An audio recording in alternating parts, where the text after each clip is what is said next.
Oh yeah, I think I'm live. Yeah, let's. Yeah, I always think I'm alive. Cut back on that microphone a little bit. There, that's better. Hi, folks. Wait for somebody to get in here. Check out over here. See if I'm on my brand spanking new iPad. Let's check. Look at that guy. Look at the head on that guy, would you? Good morning. Good morning. Good morning. Refresh this. I'm using my new iPad over here. Just waiting for everybody to get in. Just waiting for everybody to get into Semper's Bunkhole on this fine Monday morning. Terrible, terrible loss for the Pittsburgh Steelers last night.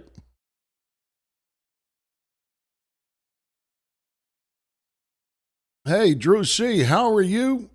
Grab yourself a cup of coffee. Grab yourself a cigarette or whatever else you like to smoke. I'm an advocate.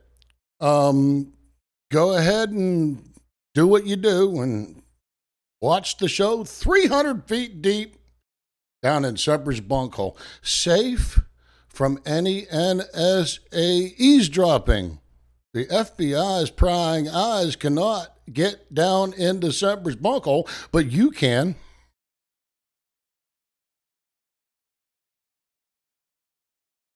Sergeant Chucko. How are you doing today, Sergeant Chucko?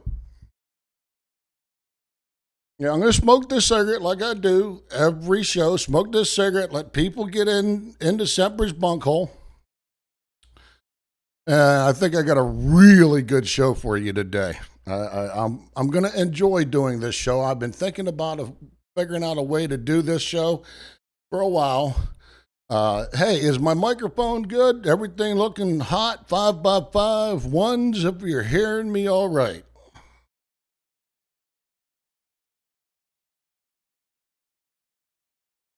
In the meantime, I am going to go over here and I'm going to see if I can get me on my iPad. How do you get out of that now?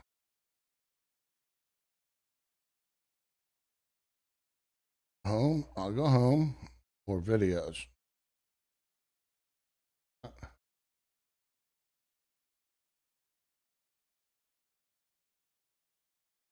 don't know how to use my iPad yet.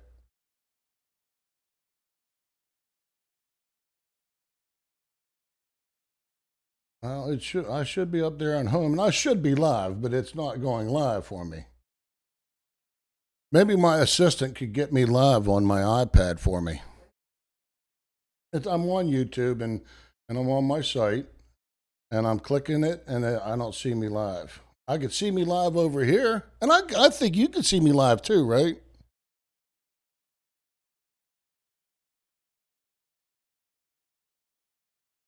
A new fancy iPad.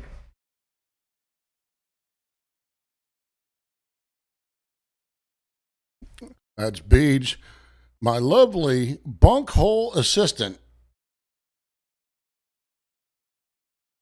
Is there anybody else in the room besides Drew C. and Sergeant Chucko?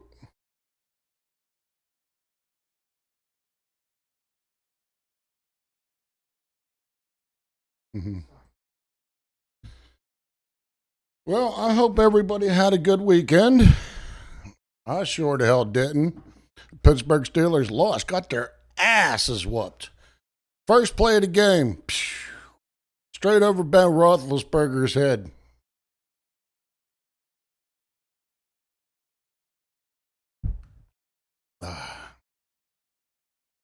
Sergeant Chucko, weapons platoon. Oh, I got some weapons for you. They're coming up. Just hang around. You'll see some weapons here in a minute. And Chucko, Sergeant Chucko, you're beautiful, baby. You're beautiful. Let me tell you. Do we have weapons coming up? I'm so glad you brought that up. Just wait. Hang around. You'll get. I can't wait to do this show. That's why I'm sucking this cigarette down real quick. Who's that? Racing Randy. How are you doing, Racing Randy? Good morning. Good morning to all. Enjoying my cigarette, waiting for people to get in here, like you. Let me do this. I'm going to give, Chucko, I'm going to give you a mod chip. Drew C. I'm going to give you a mod chip too. How's that? See, I'm figuring this shit out. Except for my iPad. Haven't figured it out yet. But I'm figuring this YouTube stuff out, you know, how to see things here and there.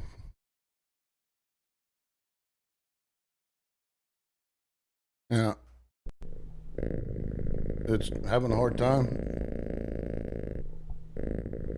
I know. On my iPad. Yeah, on my iPad, my live stream. Maybe because I'm logged in over here. I'm also logged in here, so. Okay, that's fine. I won't use my iPad. Just hold it over there for me. Oh, that's Fido. That's my big cat. I have a lot of cats, and that's one of my big ones. That's Fido.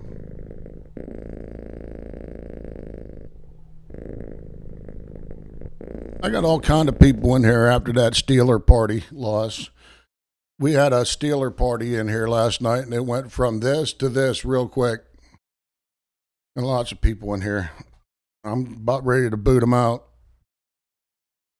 Okay. I'm about ready to boot them out. I've been up all night long. About 3 pots of coffee in me.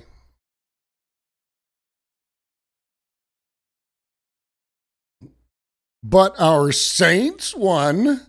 Racing Randy said, yes, our Saints won. Who dat?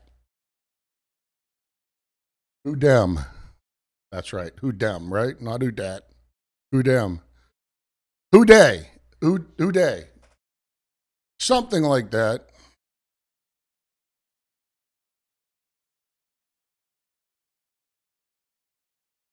Well, I'm telling you. Finish that cigarette. I'm going to take a slurp of coffee, and then I got to do what every human being has to do every morning.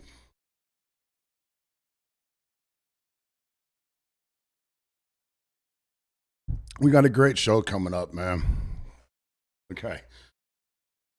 There's a spot right there. Can somebody get that spot right there? There's a bit smudge. It's a smudge right there. Can you get? Oh. Thank you. Thank you. Okay, now can everybody see me clearer now? Yeah, that's right. Who dat?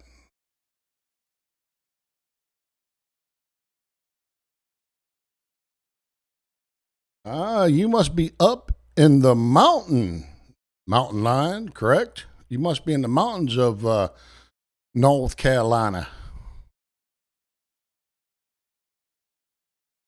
Welcome to Semper's Bunkhole. 300 feet deep, safe from any doomsday. Zombie attacks. We don't deal with zombie attacks down here in Semper's Bunkhole. We just completely protected and safe. I have a hell of a weapons room too. I'll show you eventually. Another show. I'll show you my weapons room. Yeah, North Carolina is a pretty interesting state because you got the East Coast and they eat all seafood over there, and then you got the West Coast of North Carolina, and it's all Appalachia. It's very, and then I'm right in the middle, in the plains, as they say. But you know, I'm filled up with coffee. I've been up all night long after that Pittsburgh Steeler loss. So I have to do what every human being does every morning, and you know, if you want to come on, okay, all right, come along. Oh, I'm sorry. I have to get to the bathroom, but this tunnel's pretty bad.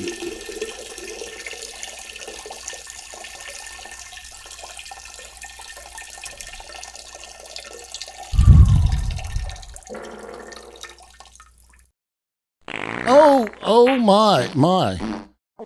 Hey, racing Randy, step over that. Step over that, please.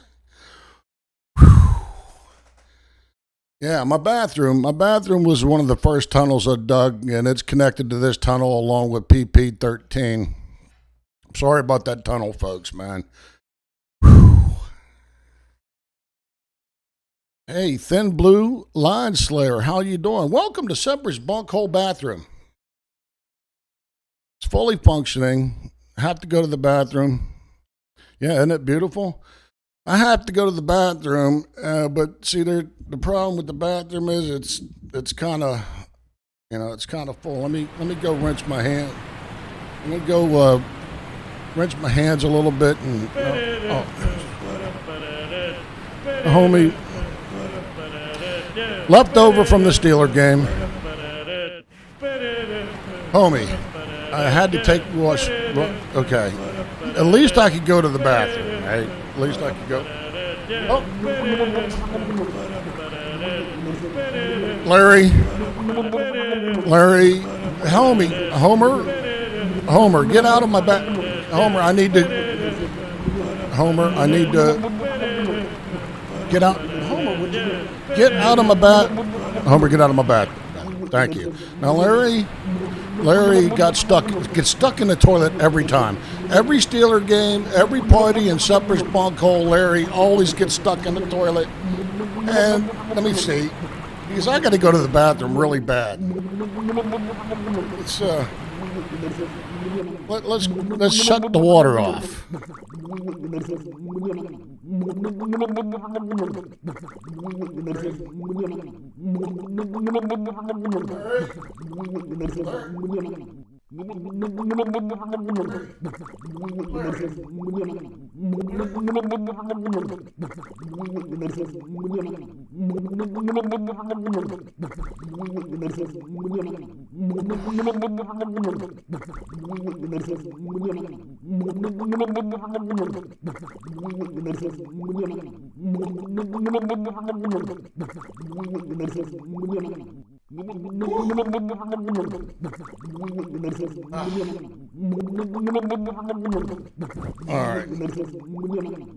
All right. Let me turn the water back on.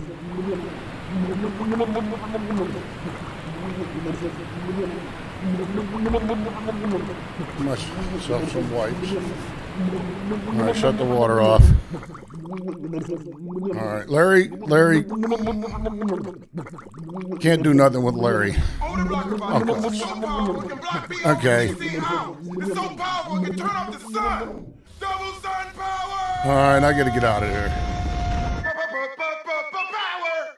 The bathroom is just getting way too full for me. So here we're going over here to this room, which is my favorite room. I go here every week. This is a beautiful room. I have to go here every week before I do other things. So thank you very much for coming through that tunnel with me to get to my bathroom and experience my life.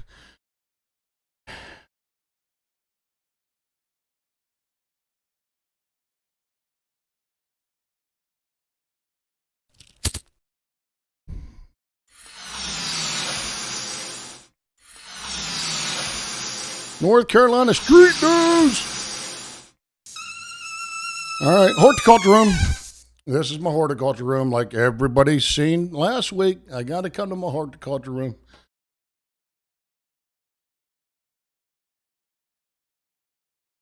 Yeah, North Carolina street news was down with myself, North Carolina Tyrant Hunter, and Carolina Auditor. Yeah, we do need to go again. Young auditor, love him. He got a great attitude, learning the law. He knows the law. He did a great video. He did a really good video. Just his last video was really good. Okay, horticulture room. It's my favorite room where I make all my food. Get all my food. My produce anyhow. But here, let me because I got a long. This show is great, folks. I'm telling you, you're gonna love this show.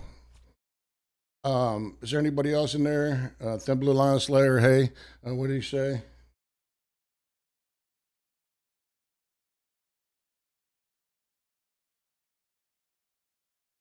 Yep. Okay, yeah. Thin Blue Line Slayer talking about the, yes, Trans Tribune. Watching Trans Tribune down in at Pet. Trance, how are you doing, man? Welcome to Semper's Bunkhole, 300 feet deep, safe from any doomsday. This is my horticulture room, and I come here, so here we go. I'm just going to pluck one from the top. Okay, I'm not going to reach all the way in the back, and okay, let me put this down over here. Welcome to Semper's Bunkhole again.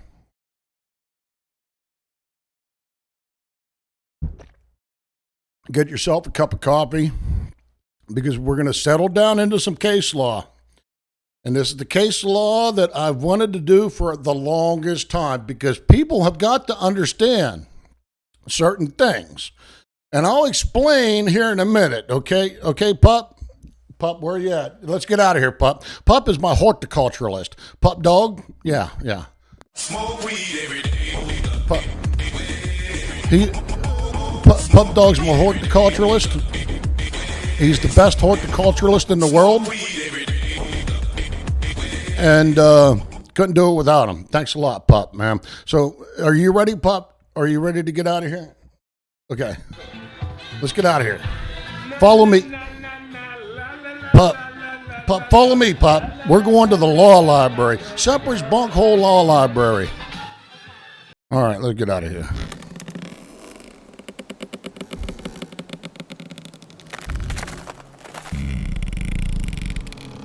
This is a good tunnel.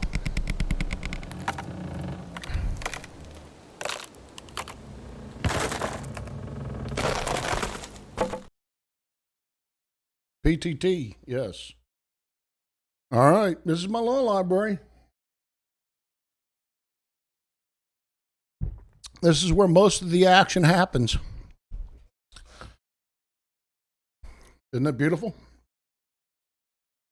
See, starting all the way over there is the common law section, all the way up and down. Then as you move this way, as you move this way, it gets the more common case law, okay? So if you would gauge it by years, say 2021, and go all the way back to like Magna Carta shit. All right. Over there is the Magna Carta section.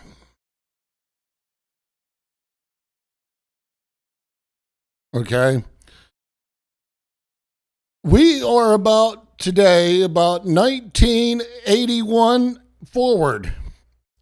And I want to start off by saying this. Now I could divulge what I was leading up to this point about this case law that I'm going to present. Does everybody remember, I do believe it was Sandy Hook, where the young adult went into the school a shooting.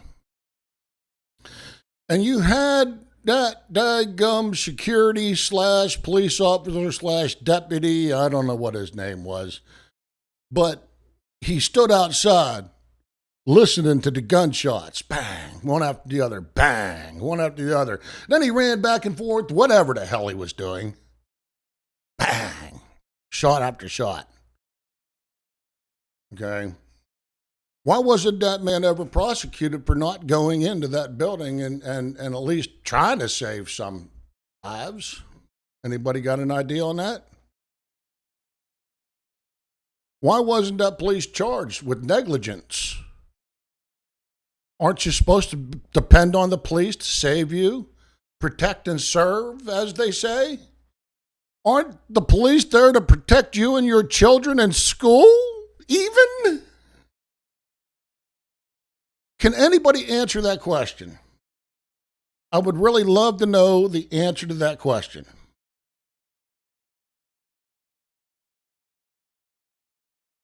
I got some constitutional scholars in this, in Semper's Bunkhole.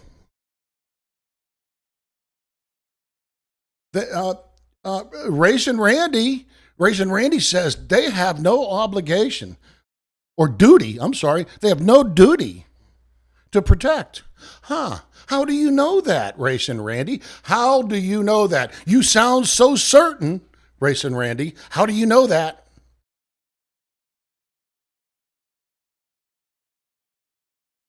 Sergeant Audit, welcome to Semper's Bunkhole, 300 feet deep, safe and secure from any local police. I never opened my hatch. I never opened my hatch for any police. Ever.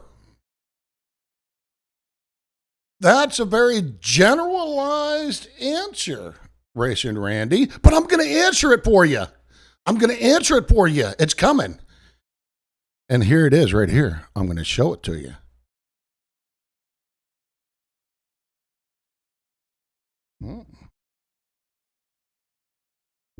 All right. You asked for it, Racing Randy. And Sergeant, oh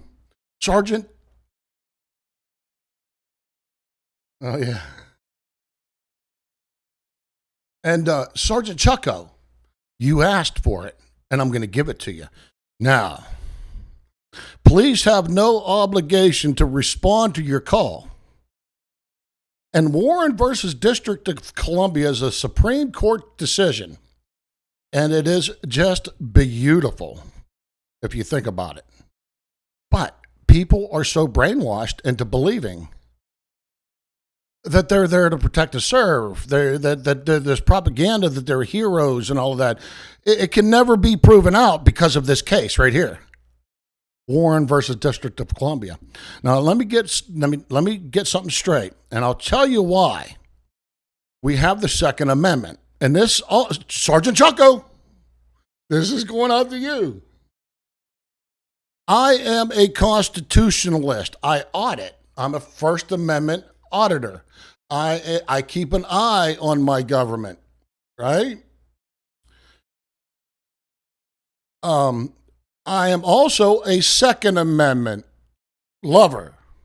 I cherish the Second Amendment like the First Amendment and every other amendment.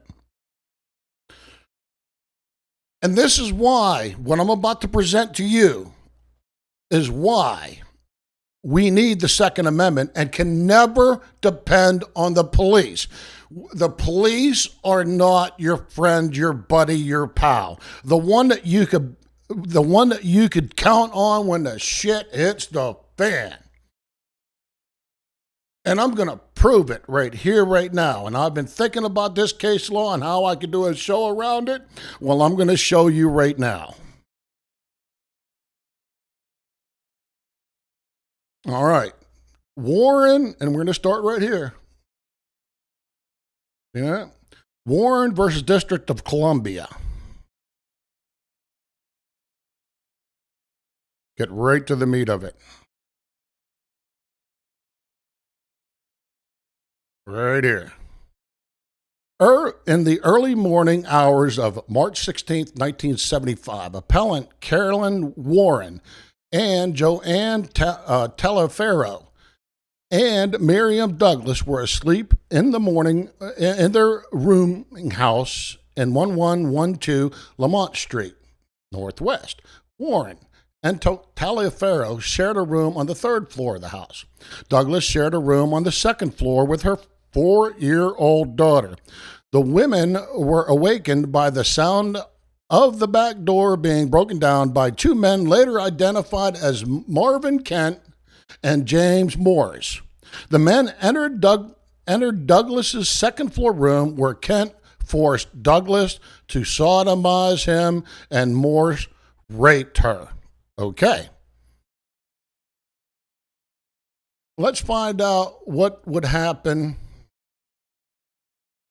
to a real person encountered with this. He opened the screen door and started pounding on the door, so I didn't answer it, and I called my mom.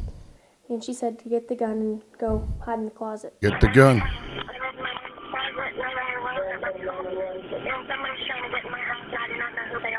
Okay, I have a deputy en route. I want you to stay on the phone with me, okay? Okay, please. I think they're in the house. Knowing her daughter was in danger, Deborah St. Clair raced home from work. I drove home at a really fast pace to try to get to her, and when I got here, the police were already here, and they had the suspect. That's because St. Clair's daughter shot the intruder as he made his way through the house. When I saw the door handle turn, I shot him. I guess it went through the door and went through him and the door off the wall. The bullet hit the intruder and took off, but he only made it a short ways down the road. He was sitting down. The policeman had him apprehended at the end of the block, and all I saw was some blood coming down his back. I'm not exactly sure where his injury was, but there was some blood there. She's a proud mom who's thankful it ended the way it did, knowing her daughter is safe. She's amazing, and I think she is. I think she's incredible, and I just haven't been able to stop hugging her and kissing her and telling her how much I love her. She is amazing. Okay, were the police there when that girl needed them? Was the police there to defend that little girl? No. They were miles away, but they did get the suspect after she shot the shit out of him. Okay. Your heart feels like it's going out of your chest. I couldn't breathe. Remember, but Warren I had to. They say your gut is your strongest muscle. versus DC. And for 17-year-old Kimber Wood, that message rang true Monday morning. I was laying in bed watching TV, and my boyfriend called my parents and said, you know, there's a lot of cops around, something going on, and so they warned me. So she asked her dad for a gun, put it under her pillow, and went back to sleep. Until she heard the screen door open. I heard it close, and that just doesn't happen. That's where I knew something's wrong. Her gut said grab the gun, and so she did, and she waited. I heard footprints and footsteps, and he went upstairs. She called her dad, who taught her everything she knows about guns, and he stayed with her on the phone as the footsteps got closer to her room. I was laying just right there on bed, and he came in, and I heard him, and that's when I crawled out, got the gun from underneath my pillow. I sat right back there. And that is when the unthinkable happened. He popped in, I stood up and said, "Who the are you?" So you looked at him right there? Yep, his head was right there. I stood up, tapped him in his face, Kimber followed him through the same screen door he came in and watched him down the barrel of her gun. I knew I wanted as close to him as I could, and your hands are shaking, but you know you gotta have a steady aim. And then she pulled You go, the trigger. girl. I fired a shot at him because I didn't want him coming back. She didn't aim to hit, she aimed to scare him away. And with no neighbors around, Wood waited for what felt like hours until her family got Hours! back. But they weren't alone. When I found out that a 17-year-old had defended herself, Where were you? I just thought that's fantastic. As for her own dad, proud is an understatement. That's something that you teach the kids, lessons that we went over and over. You know that they'll never have to use them. Just prove they did. Pew, pew. The reality of what could have happened hanging in the air like the gun smoke. Didn't want him here. It's not his place to be. I think you showed him that. Yeah. Excellent. Okay, moving on. Warren, back to Warren versus DC. Warren and Taliaferro heard Douglas's screams from the floor below. Warren telephoned the police and told officer on duty that the house was being burglarized and requested immediate assistance. The department employee told her to remain quiet and assured her that the police would assist her immediately. No, not immediately. Somewhat around the time where you get raped and sodomized. Okay. This is why it's important to own a gun, ladies. The great equalizer. The beauty of this country is you don't have to depend on the police because the police have no obligation to defend you or your property. The police cannot go by every door every night and check the fucking doorknob of every house to make sure that it's nice and safe and secure so that you can lay your little head down on your bed pillow. Nor can they try to open every business door downtown. That's your responsibility. Okay. Think about these poor women right here in Warren versus DC. Okay. She calls the police. The police are on their way. Right here. Warren's call was received at the Metropolitan Police Department headquarters at 6:23 a.m. and was recorded as a burglary in progress. So they already got the call wrong. It's a rape and sodomy at this point, breaking and entering. They ain't burglarizing nothing. They're intent. At 6:26 a.m., and a call was dispatched to the officers on the street. Okay, are we ready?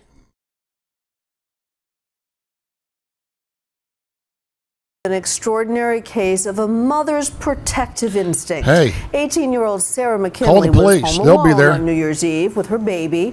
Her husband had died the week before of cancer when two men tried to break in.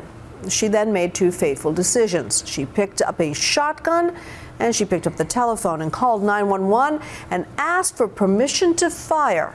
Here's ABC's Ryan Owens. It starts like a classic horror movie. A young mother alone with her baby. Nothing around but the lonely plains of Oklahoma when the family dog growls at the door. He was trying to tell me something. So I looked out the door and saw that it was that man. That man was a 24-year-old who Sarah McKinley believed was stalking her. Police say he was armed with a 12-inch hunting knife, and he wasn't alone. Detectives say he was with this friend. The duo was trying to break down the door. I got the 12 gauge and proceeded to walk back to the bedroom with my son. Remember them women. He was crying at the time, so I put a bottle in that his are mouth being trying raped. to get him to stop. I got Right a now, pistol the and one. called 911 on my cell phone. I'm here by myself with my infant baby. Can I please get a dispatcher out here immediately? Okay, hold on. Since she lives in the middle of nowhere, that would take a while.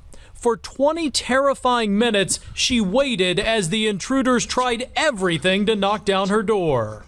The noise of the busting of the doors was worse than any part. That was the scariest. Wondering which time he hit it was going to be the time that he got in. Yes, I've got two guns in my hand. Is it okay to shoot him if he comes in the store? Well, you have to do whatever you can do to protect yourself. I can't tell you that you can do that, but you do what you have to do to protect your baby. I was going to have to choose him or my son, and it wasn't going to be my son, so I did what I had to do. The second he broke down the door, she shot and killed him. His alleged accomplice ran away, but later turned himself in. Police call the shooting justified. You're allowed to shoot an unauthorized person that is in your home. Oklahoma is one of 30 states with something called the castle doctrine. Basically, your house is your castle, and you have the right to kill to protect yourself. Other states require a homeowner to try to retreat or escape before using deadly force. Southern Methodist University law professor Jeffrey we don't want to hear about any law explains the professor. distinction. But let's finish up in the here. clear. Her conscience is too. I would do it again. Not because I'd want to, but because of my son. A young mother fiercely protecting her child. Okay. There's nothing more dangerous than a mom with her baby. And I'm a Ryan gun. Owens for Nightline in Dallas. With a gun. Okay. Do you understand? Warren versus DC. The officers were 20 minutes. 20 minutes that woman waited. You got to defend yourself. The police are not your friend. They're not there to help you. I'm going to give you some more proof right here. Watching 7 Action News. Always taking action for you. Women, New information on that mom you who need to protected her defend children by yourself. shooting at teenage burglars. Tonight, her husband is speaking out about the story we reported only on 7 last night at 11. That's right. He is praising his brave wife for taking quick action that likely saved everyone's lives. 7 Action News reporter Simon Shaquette is live in Detroit at this hour. Now, Simon, I understand that man actually taught his wife how to handle a weapon, correct? Yes, he did. The father knew something like this could happen, so he gave his wife a weapon to defend their home, and she used it. Caught on surveillance video, 3 teenagers picked the wrong house in Detroit for a home invasion. As we first showed you last night on Action News at 11, the punks break down the back door, only to discover Mom is on the other side with a loaded rifle. When she announces she has a gun and they keep coming anyway, she opens fire. Now, as this video has gone viral, her husband is talking for the first time. He's shaken but proud. He gave his wife this assault rifle 2 weeks ago after a break-in attempt. If I haven't prepared my wife for this kind of situation, I could have came home to a family that was gone. Mom recalls the seconds that led up to her pulling the trigger of this rifle. Her 2 small kids upstairs, her daughter's fear. She said, "Oh no, Mommy, I don't want them to take my piggy bank or my toys." I let them know I had a gun once they was in the house, and they challenged me and said I don't have a gun. So that's when I shot off the first round. The violent episode Monday night on Woodrow Wilson included one of 3 teens dropping what looked like a real handgun as he rushed out the door, then attempting to try and get inside one more time, and Mom serving up another round. 2 of the teens are in custody here, facing charges, and they both have a history of trouble with the law. All right. One even has a Enough prior of that. gun. All right. Remember, the police are never going to be there for you when you call them. What they're going to end up being is they're going to end up being the, like I do believe Lion said, the cleanup crew. Warren versus D.C. The police were the cleanup crew. They drew tape around you. Women, defend yourselves. The police will not defend you. I can't say it enough today, and I'm going to say it more today. And I'd like to welcome Druzy and PR News. Welcome to Semper's Bunkhole. 300 feet deep, we are discussing and going over Warren versus D.C., the case law behind police not being forced to come protect you. There is no law behind them having to come. They do not protect and serve you. This is the case law behind it. So let's move on with Warren versus D.C. Remember, woman's being raped and sodomized. The call goes in at 2:26 a.m. Dispatcher code 2. Burglary in progress. Okay. Although calls of a crime in progress should be given priority and designated as code 1, 4 police cruisers responded to the broadcast. 3 to the Lamont Street address and 1 to another address to investigate a possible suspect. Meanwhile, Warren and Taliaferro crawled from their window onto an adjoining roof and waited for the police to arrive. Again, they made the call. They're hearing somebody burglarizing or something going on. But in actuality, there are 2 men raping and sodomizing a girl downstairs. While there, they saw a policeman drive through the alley behind their house and proceed to the front of the residence without stopping, leaning out the window or getting out of the car to check the back entrance of the house. A second officer apparently knocked on the door in the front of the residence, but left when he received no answer. The 3 officers departed the scene at 6:33 a.m., 5 minutes after they arrived. Okay, so there are 2 men upstairs raping and sodomizing one girl. 2 other girls crawl out on the roof and they see a police officer down there. Hey, they can't say anything. They can't yell. They can't scream. They're probably trying to wave the son of a bitch down, but he just drives by without even really poking his head out the window. A second officer comes to the scene and taps on the door. Doesn't hear anything and they leave. So they all leave.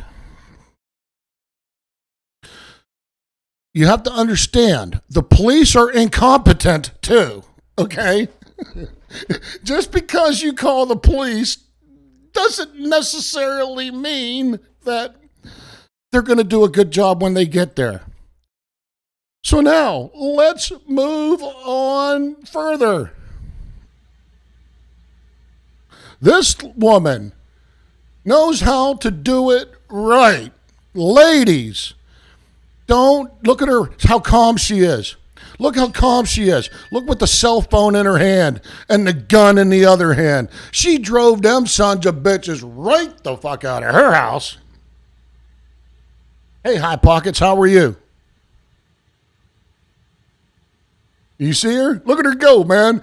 That woman come out shooting. She should get the hell out of my house. That's the way it's done. That's the way it's meant to be done. Think of Warren versus D.C. right now. What would have happened if one, if not two, if not all of them women, especially the one being raped and sodomized right at this point, had a gun? Okay.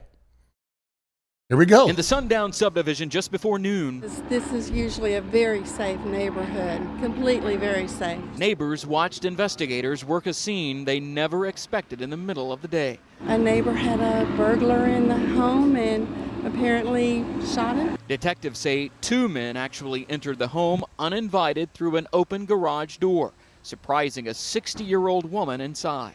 Both were armed with pistols. She confronted both suspects. That female then retrieved a handgun and fired several times at both subjects. One man collapsed and died in the woman's front yard. It is unclear if the other got shot, but he did get away and was last seen running out of the neighborhood. You know what? In the state of Texas, if you're going to get on somebody's property, you're going to get shot. That's just the way we are. That's just Texas. The woman told detectives she did not know either man who entered her home. It's too early to know if they picked the home at random, something neighbors say the pair, no doubt, quickly regretted. And at this hour, we're told that woman is fully cooperating with investigators who say it is too early to know if she will be charged with any crime. Mia? She ain't going to be charged with no crime. Shut the hell up. Here goes the reporting. Fake news. They shoot the. No, forget it, buddy. It ain't going to happen. Okay. Remember, Warren versus D.C. So I had to walk right out in front of him. I didn't know whether he was going to kill me or what.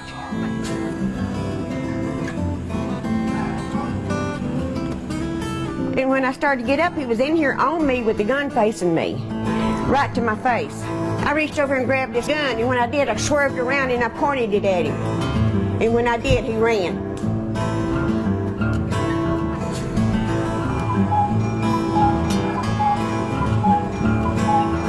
I'm not sure I didn't hit him. I don't know yet. I sure tried. I sure was hoping. That was a scare of my life. Anybody break in on me, I'm going to kill him. Either he's going to kill me or I'm going to kill him. The Second Amendment means something. The police are not your friends. And I'm going to say it again and again and again.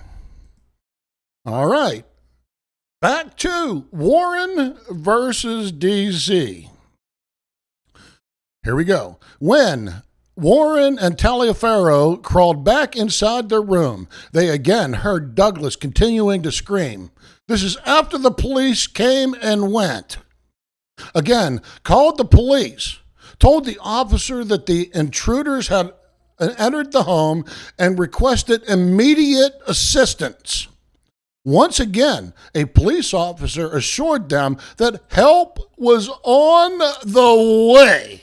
We're going to be there in a minute, ma'am. Just be patient. Hide, run, shield yourself with the garbage can lid or something. The second call was received at 6:42 a.m. and recorded merely as investigate the trouble. It was never dispatched to any officer. You can count on the police. Oh, yeah. Yeah, they'll be there. They're there to protect and serve. Oh, my gosh. Come on. Back to blue. They're going to be there. You imagine these women right now not knowing what the hell's going on. Already had troopers or police going by. Already had them going by. Okay. Believing the police might be in the house. Okay. These women, listen to this. Believing that the police might be in the house, Warren and Taliaferro called it down to Douglas, thereby alerting Kent to their presence. Kent and Morris then forced all three women at knife point to accompany them to Kent's apartment. For the next 14 hours, the women were held captive, raped, robbed, beaten, forced to commit sexual acts upon each other, and made to submit to the sexual demands of Kent and Morris. The police are your friend. They're there to help you. They just want to be your buddy. We want to get to this story, a homeowner's worst nightmare, especially if you live alone. Someone breaks into your house while you're there. Fuck the police. How are you doing? In Oklahoma last week, and as we hear in this dramatic 911 call, she took matters into her own hands. No, they need to hurry. He's going to break this thing open. And if he does, I'll have to kill him, ma'am. I don't want to kill him. That's the voice of 57-year-old Donna Jackson reacting to an intruder breaking into her home in rural Oklahoma. Okay. Arm yourself. Yeah, I guess I do. I do not have it out. Okay. Just I want you to say gun and I will use it. Jackson called 911 and for more than 10 minutes pleaded for help. He's still here. Yeah, I can hear him banging. Can you understand what he's saying at all? Well, he's crazy. He's crazy. I can hear him yell. Scared and alone, Jackson took out a shotgun. Dispatchers informed her of her rights. Okay, County 13 is advising that you can defend your property if you need to. I don't want to have to kill this man, but I'll kill him graveyard dead man. Kill him. All right. Eventually, the suspect, like a Billy graveyard Riley, used a dead chair man and a patio table to break into the house. I've turned off all the lights in here. Oh crap! He's breaking in. He's breaking in now. He's breaking in now. He's breaking in. Gun on him. Still, Jackson was reluctant to shoot. He looks to be an older man. I don't want to kill him. I understand, ma'am. He's kicking the door. Please hurry. But a few minutes later, her worst fears came true. Oh, he's got it. He's out of here, ma'am. I'm putting the phone down. She hung up on me. He came through the window. He came through the door. He threw a chair through the door. And 1 minute later, there were shots. Yes, dear God, hurry. Okay, not yet. Hurry. Can you... Oh, my God. I shot him going out front. I hit him. I shot him. God, help me. Oh, please, dear God, I think I've killed him. Please, Father in heaven. Please, Father in heaven. The suspect was killed. The only thing Jackson was left with was anguish. Oh, ma'am. That poor woman. She felt bad about killing him. He hasn't moved, but I saw him. Okay. I don't feel sorry for that man at all. That's what the Second Amendment allows you to do. The police ain't going to be there. And guess what? You just got done saving the taxpayer a whole shitload of money by spending $5 yourself on a round. That's all that it cost the taxpayer. The only time the police needed to show up there is the proper time police need to show up. At the end, scooping up the body of that man in the front of my house or in my house. Okay? That's the only time you could call the police, because then by them taking their very good time, it won't impact their lunch. Okay. Now, remember, Warren versus D.C. Well, a North Carolina boy who was home alone stopped a robber, hitting him with a machete. Tanzia Moyes has that story. Ladies, you armed yourselves. 11-year-old Braden Smith. Let's see what the young boys can do. As a player for the Burlington Pirates, he's had some training swinging a bat, but he never thought that training would prove useful off the field. Friday morning, he was home alone when a stranger knocked on his front door. I was hiding behind my door. I didn't answer the door. Braden says a man then burst through the front door and found him in his room. When he came in the room, he pointed a gun at me, and he told me to sit down on the ground and get in my closet, and I did that. The suspect went into the living room to gather electronics, then went back to question Braden. He found my phone on the counter, and he took the phone, but he dropped it, and that's when I picked up my machete and hit him in the back of the head. Orange County deputies say the suspect, 19-year-old Jatavion Hill, kicked Braden in the stomach. Braden swung the machete again, but missed. And if I didn't do anything about it, he could have taken me with him. He could have done anything. The sheriff's office says Hall dropped everything and ran, but was later arrested at a local hospital. And despite the frightening ordeal, Christopher Smith says his son only had one thing on his mind. Nuked him. Am I still going to be able to play baseball? Can I get back into the house to get my uniform? So I was like, heck yeah, dude. We're going. Dad says he trained his son to expect the unexpected. My dad, he has taught me a lot of stuff, like to stay calm. But says a higher power also had a hand in his son's safety. I thank God, he had a big part in it. The Lord was looking out for him today. From swinging a machete to swinging a bat, all in a day's work for young Braden. In Mebane, Tahisha Moyes, WFMY News 2. The kid hit him in the head with a machete. See, from young girls, remember Warren versus D.C. From young girls to young boys, you are permitted to use weapons against people that are trying to harm you on your property. No need to call the police. If you can, go ahead. But I wouldn't take the time up front to call the police. I'd take the time up front to whack a mofo in the head with a machete first, and then call the police. But if you have time, call the police first, because it's going to take them a while to get there. Okay? And then start hacking and slashing. All right. Getting back to Warren versus D.C. The appellant's claims of negligence include the dispatcher failure to forward the 6:23 a.m. call with the proper degree of urgency. Remember, she called it as a code 2, and the families of these young ladies are saying that it should have been a code 1. They're also suing the responding officers' failure to follow standard police investigative procedures, specifically their failure to check the rear entrance and positions themselves properly near the doors and windows to ascertain whether there was any activity inside, and the dispatcher's failure to dispatch the 6:42 a.m. call. So here they are. They crawl in from their roof, and they think the police are there to save them. So the young ladies say, "Officer, are you down there?" Which alerts the criminals who are in the process of raping and sodomizing a girl, which alerts them to the other girl's presence.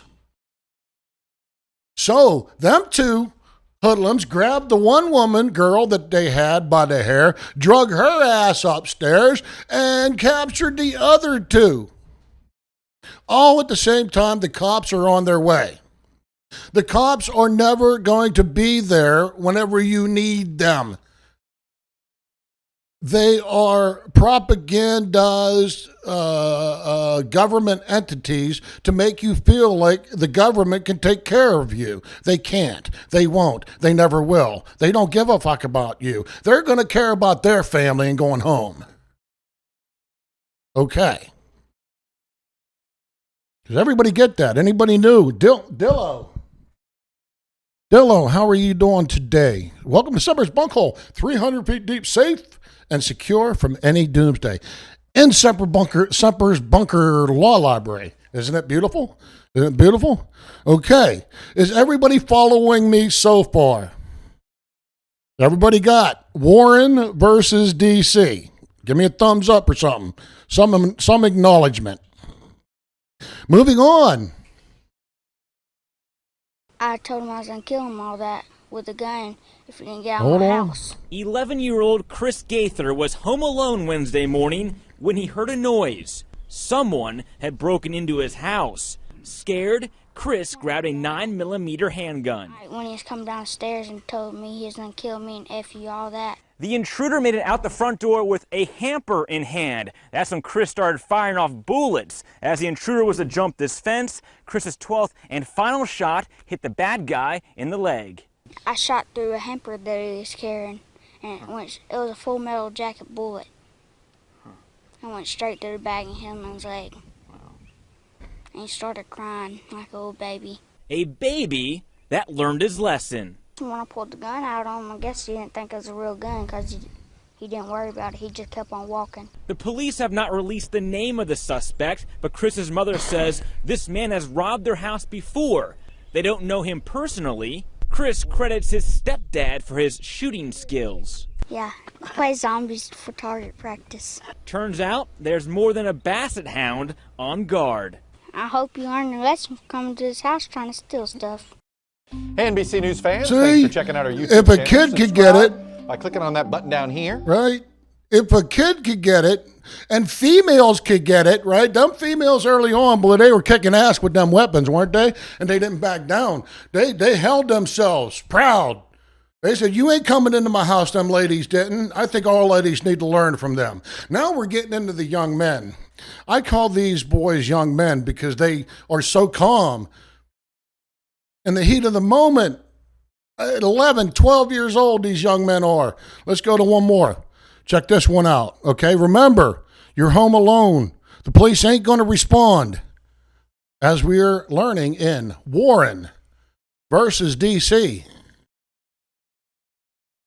Police in St. Louis County, Missouri say an 11-year-old boy shot and killed a 16-year-old boy who was trying to break into his home on Thursday. The 11-year-old who was inside picked up a handgun and fired one round, striking the suspect and fatally wounding him. The 16-year-old was shot in the head. Authorities say a second suspect fled and was quickly found. The 11-year-old and his 4-year-old sister were not hurt. Their mother wasn't home. There are questions about why the young boy had a gun.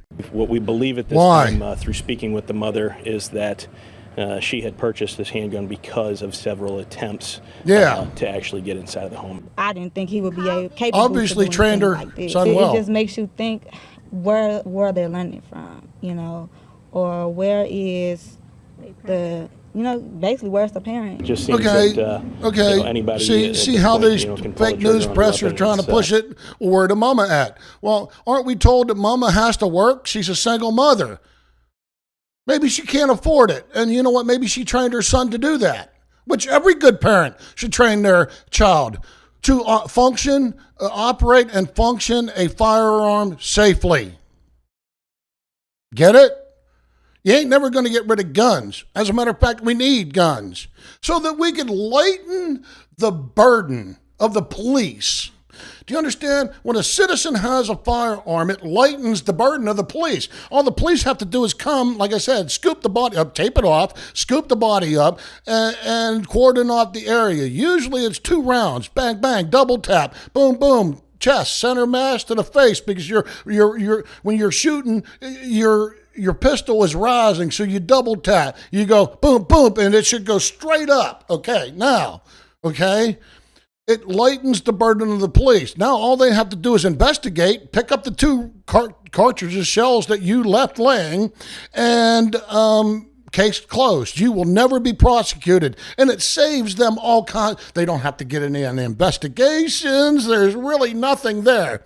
So if every person, and I do believe Switzerland still does it, is required to have a firearm in every house. But I digress. Let's get back to Warren versus D.C. Remember, they're suing now.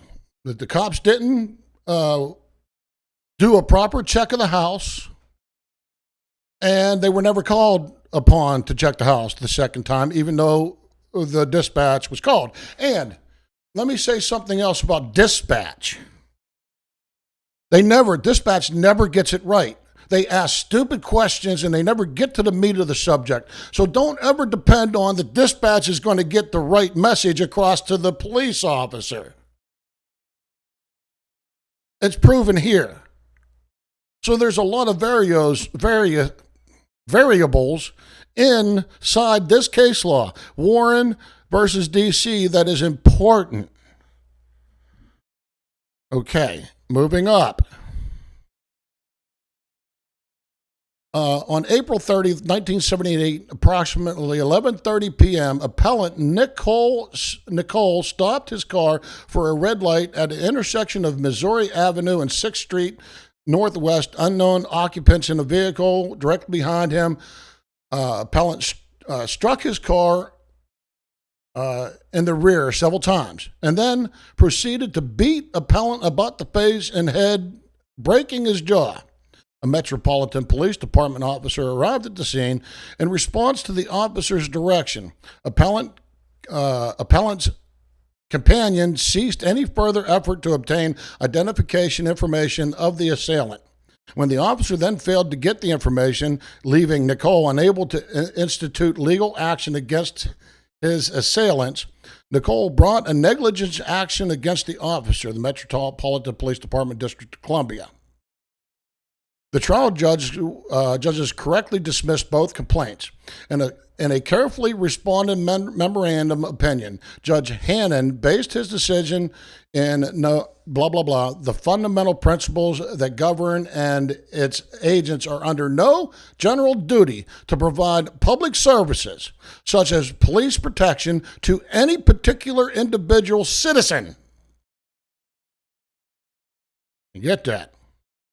The duty to provide public service is owed to the public at large, and absent a special relationship between the police officers and an individual, no specific legal duty exists. Grace and Randy, does that answer your question? I asked you the question first. Why don't the police have to respond?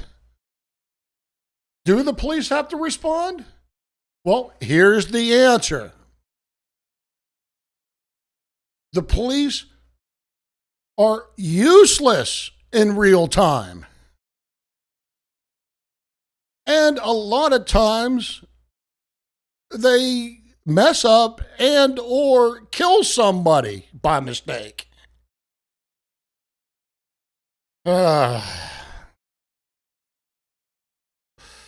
Holding that no special relationship between the police and appellant, Judge Hannon concluded that no specific legal duty existed.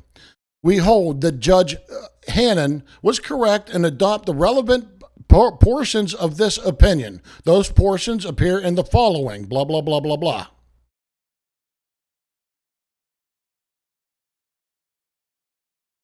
All right. Here we go. Now, remember,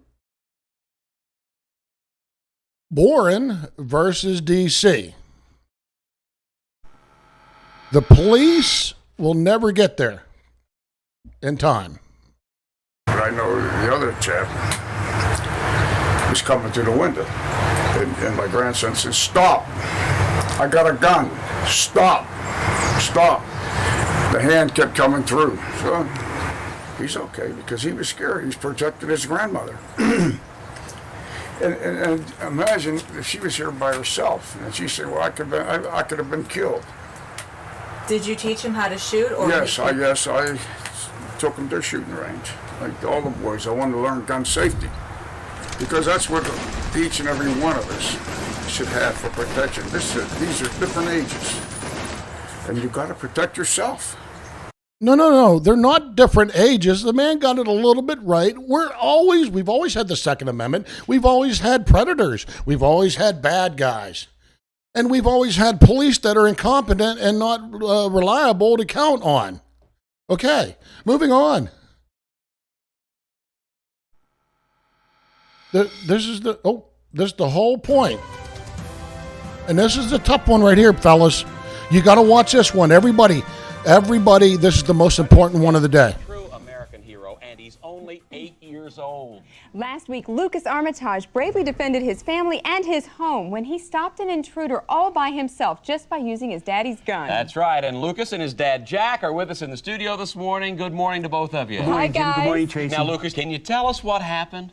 I heard the noise, and I got up from bed and went into the kitchen to where Dad keeps the gun. So you found it all by yourself, right? I take it out a lot. Sometimes I just look at it. Right now, it was a burglar, wasn't it, Lucas? He was trying to steal things. He looked hungry. When he saw I had the gun, he put his hands up and said, "Please don't shoot." But you didn't listen to him, did you? I knew it would be easy to shoot him. Just aim and pull the trigger. That's right. Well, and that's exactly what you did, You right? shot him in the leg, didn't you? You put one right through the kneecap, right? Yeah, it was like bang really loud, and he fell down screaming. And there was lots of blood coming out. Lucas, you really are a hero. He started crawling away and crying, so I shot him in the back. Yeah, you must be so proud of your son, Jack. And then I stood over him and shot him like bang, bang, bang. Well, that's one crook that's not going to be breaking into anybody else's home, is he? Yeah, he wouldn't stop talking, so then I shot his jaw off. Well, how'd you manage to do that, Lucas? Either you shoot at the temples and pull down, or you shoot at the side of the skull wall. It's the weakest part of the skull. He's right. That's very Then sophisticated knowledge there. Yeah, but then he started screaming, "Arr!" Yeah, right. And then I shot like each one of his fingers, and then he stopped screaming. So, Jack, it was the screaming you heard that woke you up so you could call the police? No, actually, it was Lucas laughing that woke me up. I had never heard the kid laugh so hard. There was blood all over me. Yeah, he smeared it all over himself. Really? I liked the way the blood made me feel. Oh, now your school gave you a special award for courage, right? We have a photograph of that award ceremony. Let's take a look. Oh, Lucas, you didn't even change your shirt before you got your award. Well, why would he change his shirt? That's his honor shirt. I want the blood. Yeah, it must have been fun getting that award at school, right? I want the blood. Well, he's gotten a little shy now. Well, Jack Armitage, thanks so much for being here. Lucas, thank you for your heroic work. Absolutely. Now, you stick with us because after the break, some warning signs that your pet may be a CIA mole. Yes. See? Warren versus DC. These young people are defending themselves. Yes. Raisin Randy, that kid is a beast, isn't he? Where? Damn. Yes, really, High Pockets. How are you doing, High Pockets? Yeah, that kid was on fire, wasn't he? Okay. Remember, Warren versus DC. Judge Pryor then of the trial court ruled likewise on the basis of Judge Hannon's opinion. The police officer directed Nicole's companion to cease efforts to identify the. Oh, I'm sorry, I already read that. Sorry. Let's go up a little bit. Right here. Here, the effort to separate the hostile assailants from the victims, a necessary part of the on-scene responsibility of the police, adds nothing to the general duty owed the public and fails to create a relationship which imposes a special legal duty such as that created when there is a course of conduct, special knowledge of possible harm, or the actual use of the individuals in the investigation. There's all that case law. Okay. 4 statements to injured motorcyclist that he would obtain name of the motorist who struck the motorcycle was a gratuitous promise and did not create a special legal duty. Okay. Blah, blah, blah, blah, blah. Create a special legal duty. Okay, here's another one.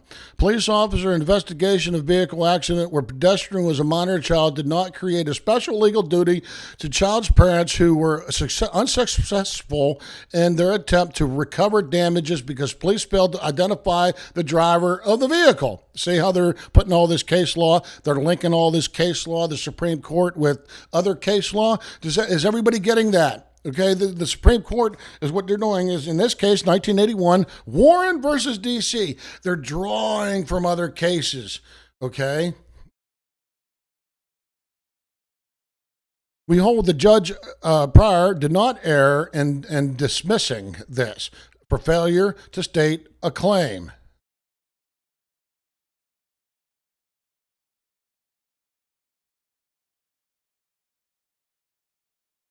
Okay, the court, however, does not agree that the defendants owe a specific legal duty to plaintiffs with respect to the allegations made in the amended complaint for the reasons that the District of Columbia appears to follow the well-established rule that official police personnel and the government employees them are not generally liable to victims of criminal acts for failure to provide adequate police protection. Do you see that? Race and Randy, do you see that?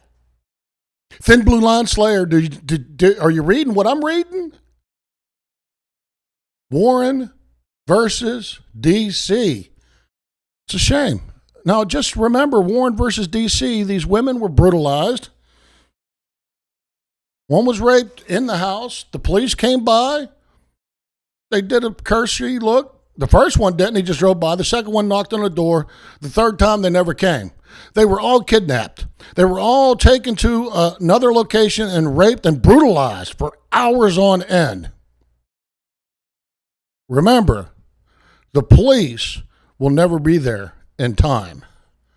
More proof? You say you want more proof. Okay, I'll give you more proof. For 2 years, Ibrahim Gawarji has been practicing these moves. Takedowns and grapples that he hoped he would never have to use in a real fight. At all costs. But on Tuesday night, those skills were put to the test when a would-be robber tried to steal $600 from Ibrahim, who was working at this mobile gas station on Route 1 in Norwood. But he don't say anything. He come to attack me, punch me, threw a couple punches in my face. The fight went on for several minutes with both men landing blows. He's really strong. he gave me a hard punch in my face.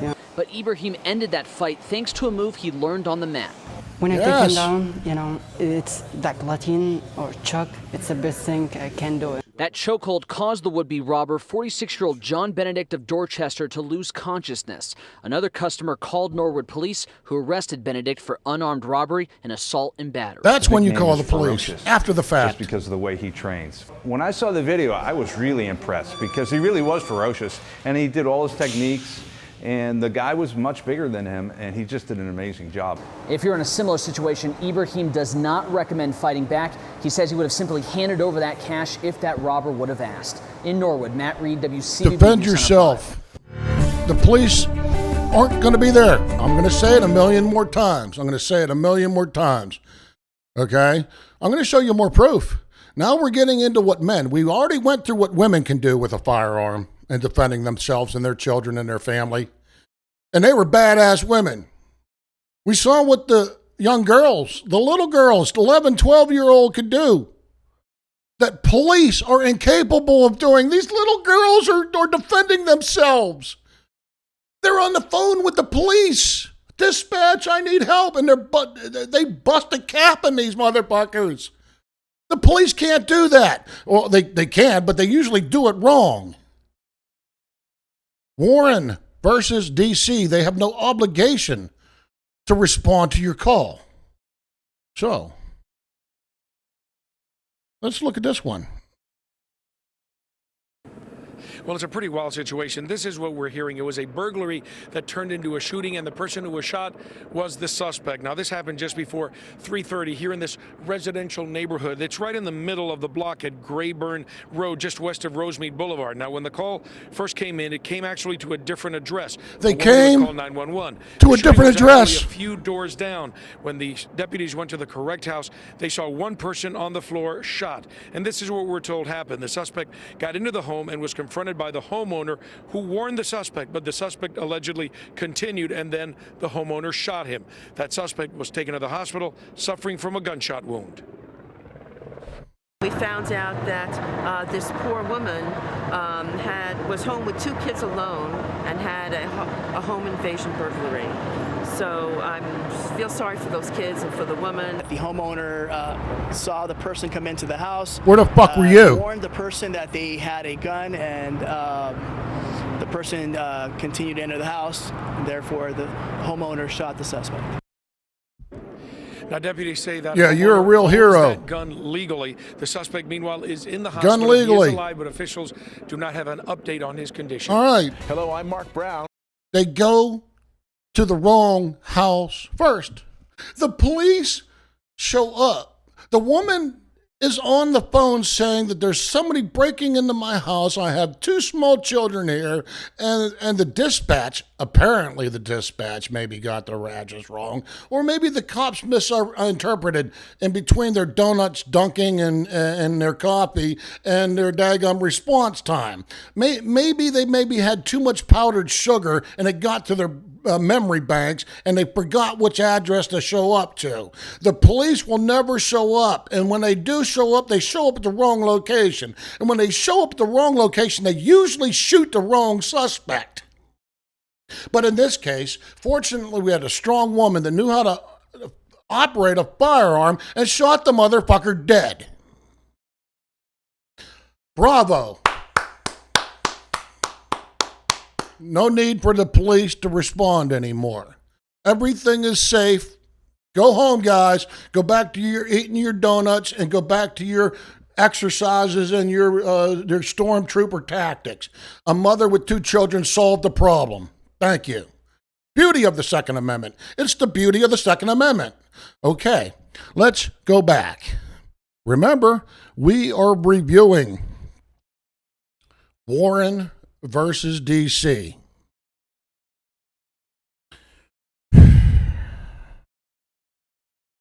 Okay. Let's move down. Okay. A publicly maintained police force constitutes a basic governmental service provided to benefit the community at large by promoting public peace, safety, and good order. Does anybody read in their defense to the defense of the public?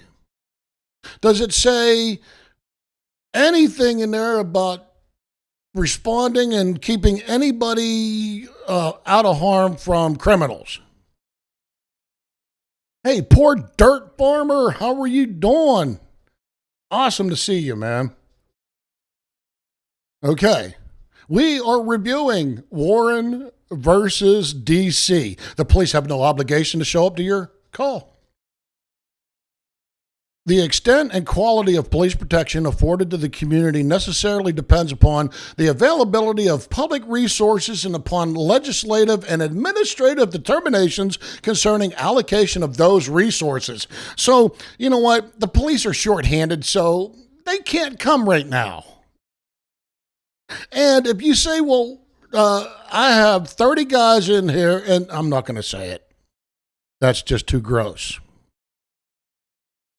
At any given time, publicly furnished police protection may accrue to the personal benefit of individual citizens, but at all times the needs and interests of the community at large predominate. Do you get it? So, all you people out there, Warren versus DC, he says they don't have any obligation to respond to your call. Do you want more proof? Okay. A violent start to the day for one family ends with one person dead. That person, a home invasion suspect, and the police say the son is the one who opened fire, saving his family. This happened on Quail Meadow and Braes Ridge in Southwest Houston. Channel 2's Vincent Caprelli has been following the details on this one all morning long, and he joins us live. Vincent, terrifying moments for this family. Good morning. That's right. This is a very disturbing story. 3 men attacked a father. His 2 daughters hid for their lives. The aftermath, one man is dead and a neighborhood is on edge. Pow, pow, pow, pow. An anonymous neighbor recalls the shots fired around midnight. I said to my wife, we better get down. That commotion, a home invasion that escalated with gunfire and ends with one man dead in this middle-class neighborhood. Police say 3 men in masks pistol-whipped a father when he arrived home last night. They forced their way inside and ransacked the house. Luis Hernandez, father of 2, lives 2 doors down. I'm pretty concerned because that doesn't really happen around here. But it gets even worse. The father's 2 daughters were hiding in a closet, scared for their lives, pushing a panic button. But the crooks discovered their hiding place as the father's wife and son came home in separate cars. The 20-year-old son noticed something was very wrong. He went inside the home and grabbed his pistol and shot one of the suspects in the head, killing them. The guy could have killed his family, so I don't think he did the wrong thing. The other 2 suspects ran from the home and jumped on the hood of the mother's car, who was with another child. The shocked and distressed mother ripped her car into reverse, sending the suspects flying. However, the 2 suspects did get away, stealing the father's minivan. I think all of us in this neighborhood will, be careful, to keep our doors locked and, to be extra cautious. No, buy a gun. I guess we'd say they better not come back. Oh, no. Buy a gun. Now, police are searching inside the home for clues. The family is shaken but expected Look to at be that okay. door. It Meanwhile, ain't going to police stop are a still burglar. searching Buy a for gun. those last 2 suspects. If you have any information. All right. You say you want more proof? Protect your family and yourself. Oh, I'm right here. Details tonight about a terrifying home invasion. A North Las Vegas man comes face to face with an armed intruder. Right now, police are investigating, but no one has been arrested. Action News reporter Masa Saidi is live near Deer Springs in Decatur. Tell us, Masa. With how the crime happened. Masa. Trisha, this is how they got in through this window. You can still see the damage to the frame and to the blinds inside. This was only after up to 3 men had stalked this home for hours. The victim says he wasn't sure what was happening, but that's when he heard somebody jump through this wall. I was kind of sitting low, because I was starting to hear the sounds over there. His home about to be invaded. Joy Imurdi stood guard, watching the front and back. That's when he says a man appeared, a mask on his face, a hammer in his hand. Imurdi gave just one warning. Freeze and don't move. But the man moved. Imurdi fired. The only thing he hit, the walls in the living room. You weren't shooting to kill. No, I wasn't shooting to kill. That's why I aimed down. But if my gun didn't jam, I definitely would have hit him. Tonight, clues that could lead to a capture. Imurdi says he saw at least 2 men and a new black Challenger. And the moments before this window was jimmied open. They pried against the metal and it actually unlatched the lock. Leaving behind fingerprints. We're told neighbors saw the men hanging around the house all day. Imurdi says they even rang the doorbell for at least 10 minutes before the invasion. Did you say anything to him? I didn't say nothing. I stayed quiet. I had my TV on. You have a rifle, but are you still feeling anxious? Yeah, that ain't no rifle. Yeah. I actually went out and got another. That ain't no rifle. And no wonder why it jammed. They are investigating. The people who live here say. No wonder why it jammed. It's 9mm, one of them 9mm little play toy things. I'm glad he got another gun. Did you hear him? I got another gun. Okay, we are saying and learning, we are learning that Warren versus D.C. Supreme Court case states the police have no obligation to respond to your call. And I'm actually reading it in front of you. Can you believe it? Can you believe it? And it's a wonderful thing, isn't it? It isn't wonderful what happened to these women. It's terrible. 3 of them being raped and tortured and murdered and sodomized for hours on end. They called the police. The police showed up. They couldn't. The police just went around, maybe knocked on the door once and left. Then they called again and nobody responded. So they get taken out of the house and they get taken to a third party house, where for hour after hour after hour, these women are raped and murdered.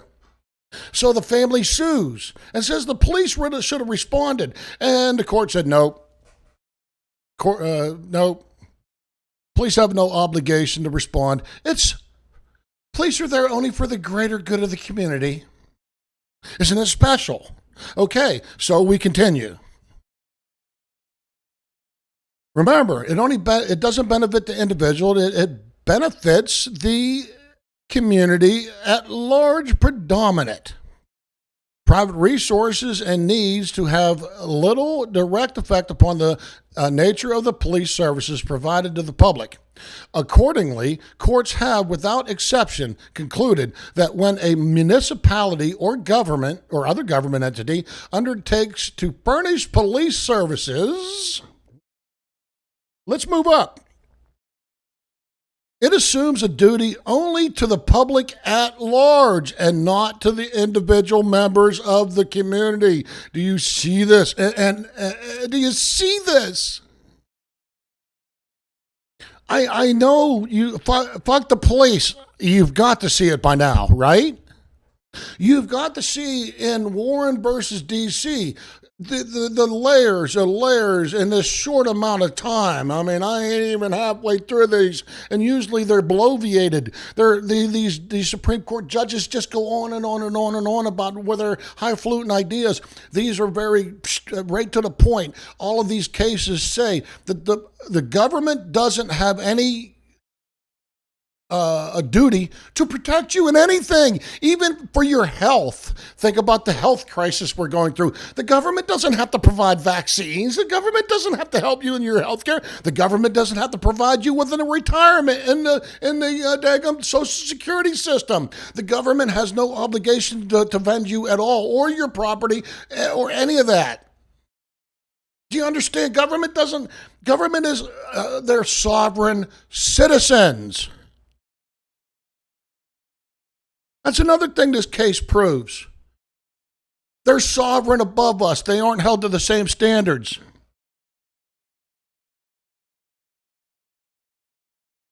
Okay. Look at all this case law.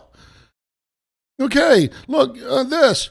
The dereliction in the performance of a police duty may, therefore, be redressed only in the context of public prosecution and not in private suits for money damages. Do you see that? Look at that. You can't sue these mugs for doing things wrong or bad.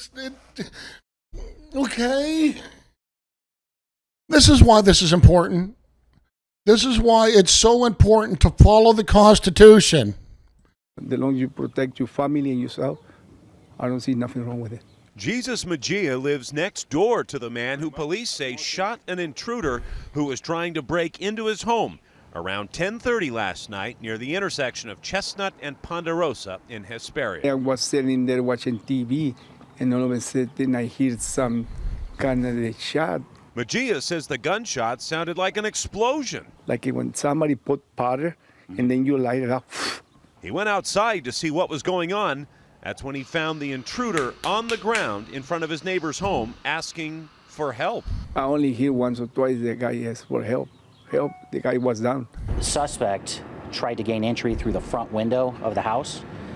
The victim Where were you? himself when he heard the break-in occurring with a firearm, and as the suspect was trying to enter the residence, the victim fired his weapon. And where were you? The intruder is identified as 36-year-old Michael Goody. This is his mugshot from 2 months ago when he was arrested for a parole violation. He was released from jail just 4 days ago.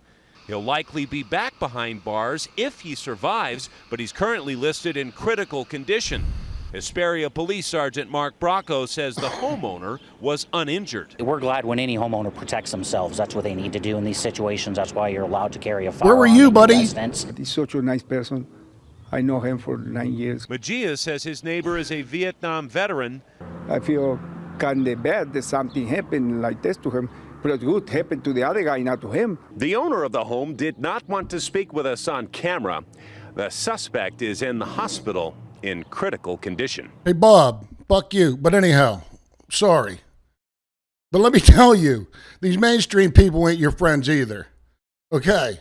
But anyhow, notice how after every one of these articles that I've shown today, okay, the police always give an interview. The chief is there or the major is there. Even though they not in one of these cases have they ever freaking been there for any of these people. But they always give a statement like they did something good. Bullshit. I'm going to give you another example. Was anyone shot? Yes, 2 of them. Are they bleeding? Yes, I believe one's down, one's still talking. You need to get here now. I shot 2 of them. Now I'm barricaded in my bedroom. What did you shoot them with? An AR-15. That was a 911 call made by a 23-year-old man in Oklahoma. He shot and killed 3 suspects who broke into his father's home to rob it. The intruders, who were dressed in black, they were carrying a knife and brass knuckles. They were between the ages of 16 and 18. Now, the young man killed them with an AR-15. The getaway driver fled the scene and later turned herself into police. She now faces 3 counts of first-degree murder and 3 counts of first-degree burglary. With me now, former U.S. Army Special Forces Sergeant Jim Hansen. Sergeant, anti-gun groups are against citizens having guns like this AR-15. But it looks like this gun saved this guy's life, right? This gun. It worked exactly the way our Constitution hoped it would. And it's a rifle, honey. Like that, you have to decide, are you going to be the person pleading for your life and potentially bleeding out on the ground, or do you want to be the person on the phone explaining to the police, I feared for my life and the life of my family, and therefore I shot the bad guys? I know which choice I've made. Did this young man do the right thing in this situation? Absolutely. The people who made the wrong choice were the ones who forgot to figure out that the Constitution guarantees our right to keep and bear arms. This person legally, exercised that right, and those folks made a horrible decision. Hopefully that will deter other people who think you can just scream into somebody's house, terrorize them, and not face any consequences. Could he have just shot them in the legs instead and not kill them? Shot him in the leg. No, honey, puppy, sweetheart. If you pick up a gun and you feel your life is in jeopardy, you should be trying to use That's a woman that needs to learn how to operate a firearm and not think like that. But that, you're taking your own life. Center mass, puppy, double tap, boom, boom, boom, boom. Shoot him in the leg. Maybe you might be lucky and shoot a testicle off or something, honey. No, center mass. Oh, these reporters drive me freaking crazy.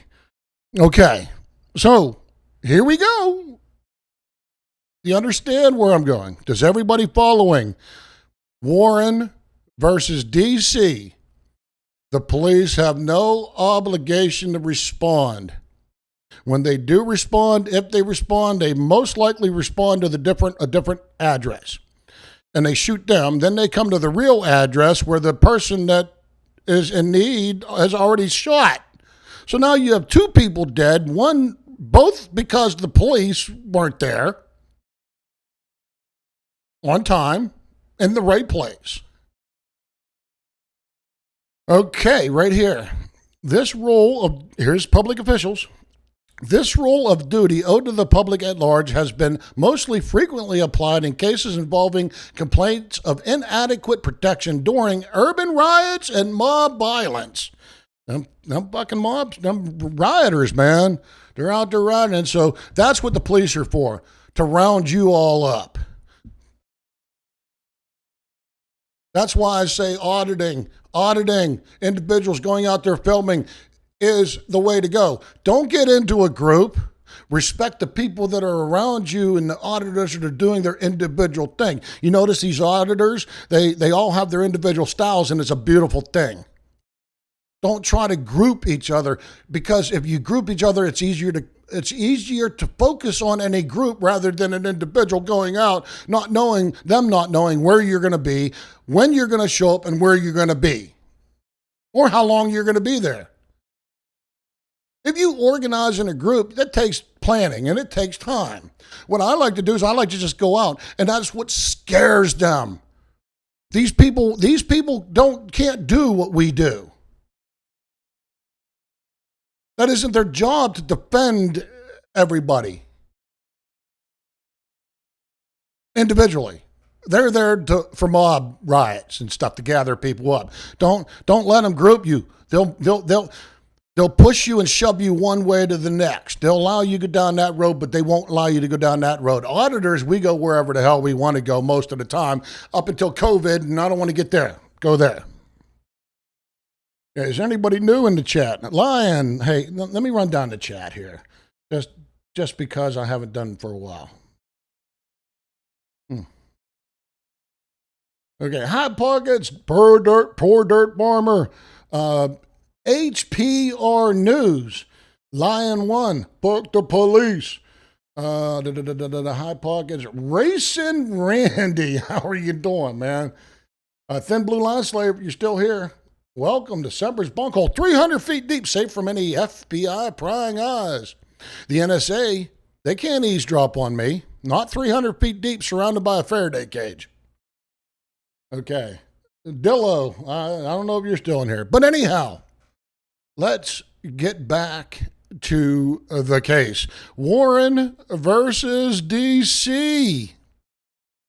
Many of these cases challenge the preparedness of the police to handle such situations, while others, such as Westminster, blah, blah, blah, blah, blah, challenge the tactical decisions made to curtail or remove police protection from the riot areas. Okay, they're talking going to riots and all of this here. Right here. Courts have also found no private duty and no liability in an assortment of other situations which involved allegedly inadequate police protection. In Henderson, do you see this? It's case law after case law after case law that they don't have to fucking respond. They're not heroes. Stop calling these people heroes. Heroes that aren't required to respond.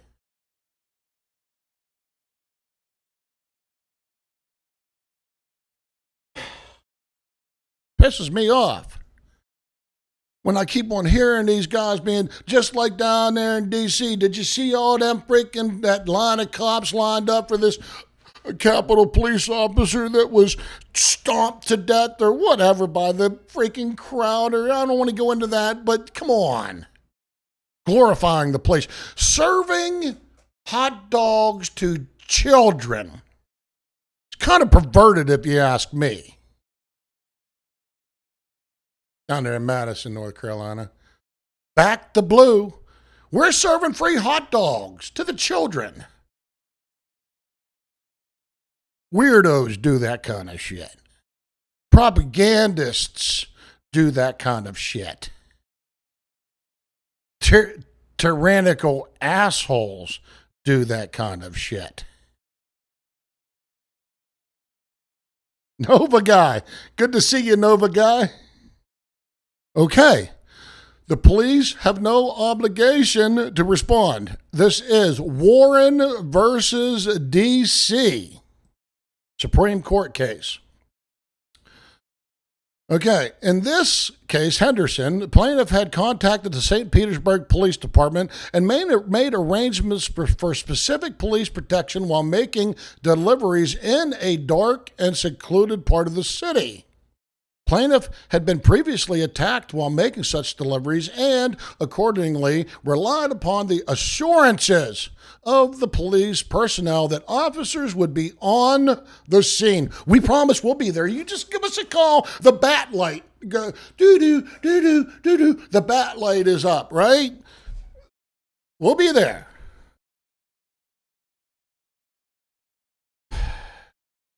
Following carefully the instructions given him by the police, plaintiff was nonetheless shot by assailants. My gosh.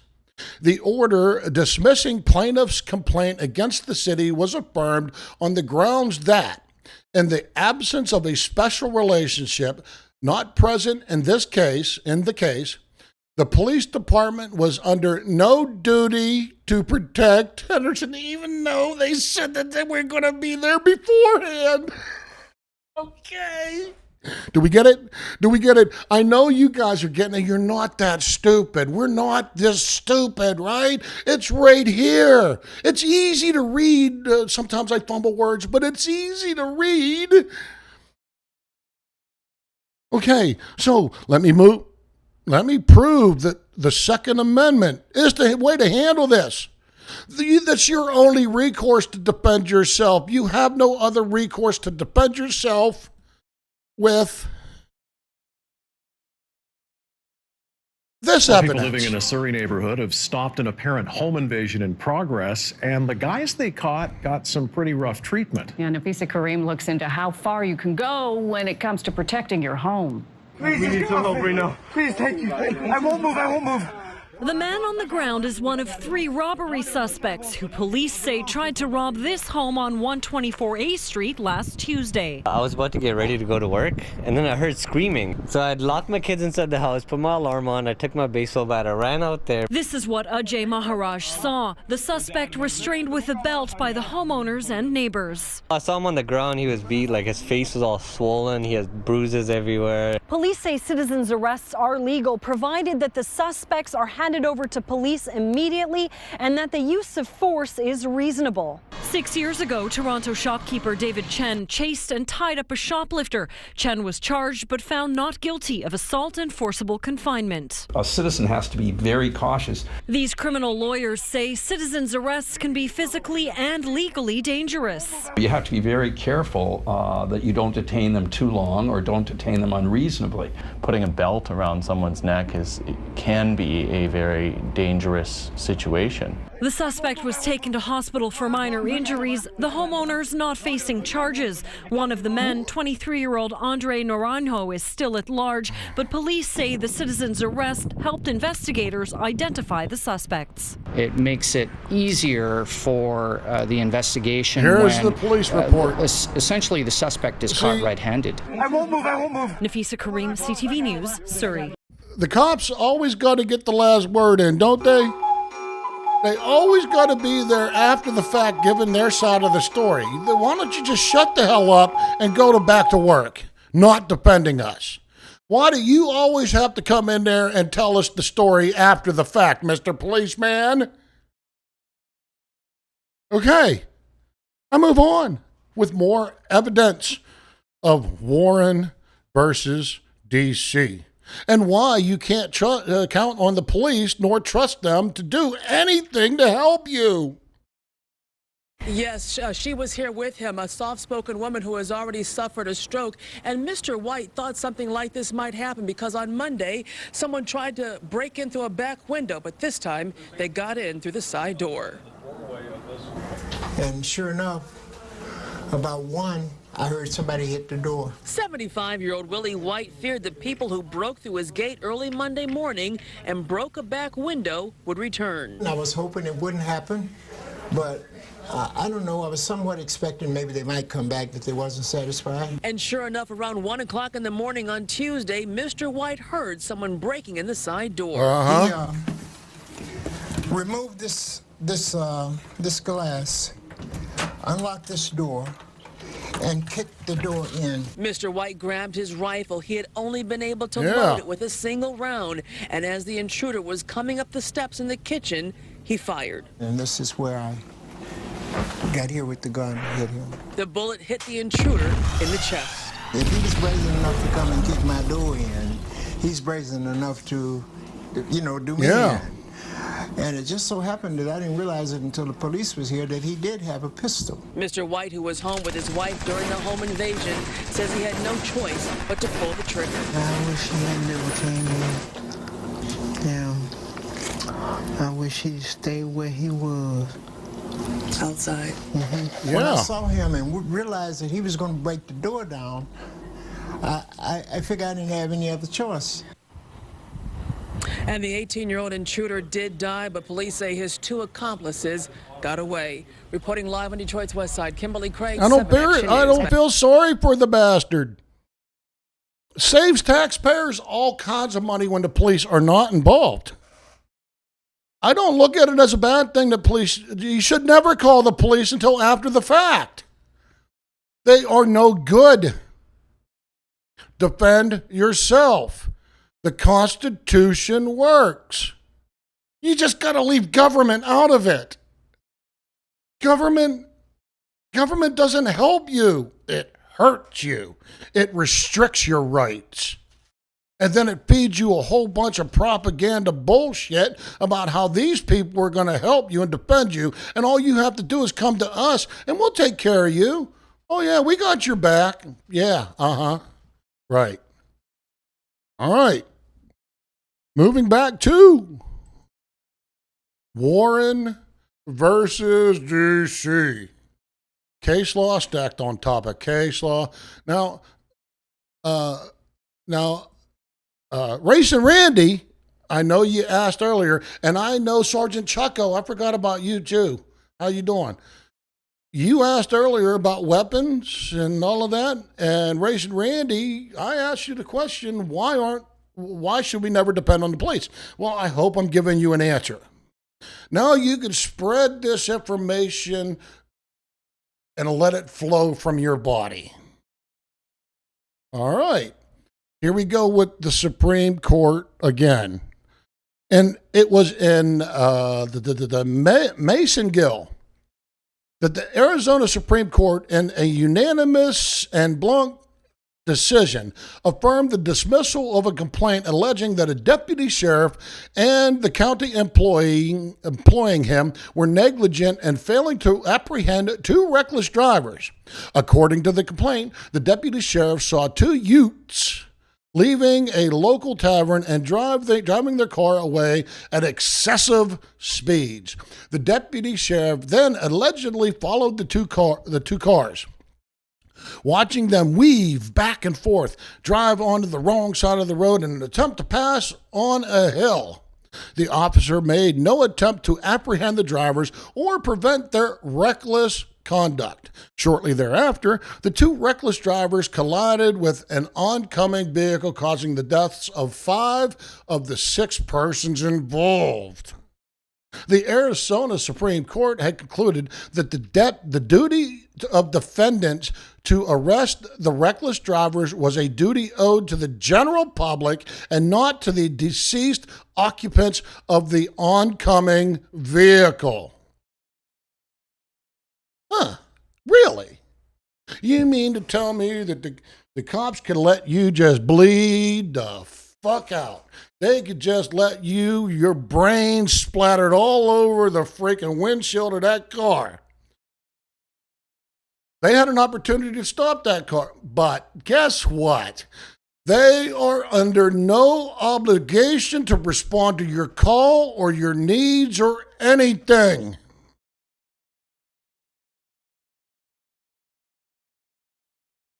Are we getting this? It's incredible. And this is settled case law. This is case law that everybody should know. 1981, Warren versus D.C. All about 3 women that filed suit because women's families filed suit because they were raped and murdered, sodomized, beaten, just brutally tortured when the police were called and they didn't respond appropriately. Now we're finding case after case after case that the Supreme Court has used to come down to the conclusion that the family has no standing. Nor does your family. So, what I'm saying is this. Defend yourself. Err on the side of the Constitution. Use your voices to be heard. Use your camera to film these fraudsters. They're frauds. Government is a fraud. They treat you like shit. They take your money and they don't do what they say they're going to do. Film them. They're thieves. They're liars. Don't depend on them. And I'll give you some more examples right here. Breaking at this hour, a neighbor saw a burglar breaking into a home and opened fire. Channel 2's Kathy Hernandez joining us now live from the neighborhood in Southeast Houston. Kathy, we understand that the homeowner actually dialed 911 to report this burglary? Well, a very scary situation right here in Southeast Houston. You can see police are surrounding the home here, and they actually tell us 2 teenage girls hid inside a bedroom while the shooting took place in the back of the home. Police say a man knocked on the door of the house on Ventura near Marietta at about 7:30 this morning. 2 girls, a 12 and 14-year-old, inside didn't answer the door. They say instead the man went to the back of the home and broke into a window. The girls had already called their mother, who set off the alarm. The teenagers hid in a bedroom in the front of the home. Police also say one of their retired neighbors heard the alarm, saw the man take laptops and other items from the back window. They say that neighbor told the man to stop, but he didn't. And the neighbor shot the suspect twice in the back. At the same time, police say the girl's father broke a front window where the girls were hiding so they could escape. I mean, they broke in on some children that were home for the summer. That's scary.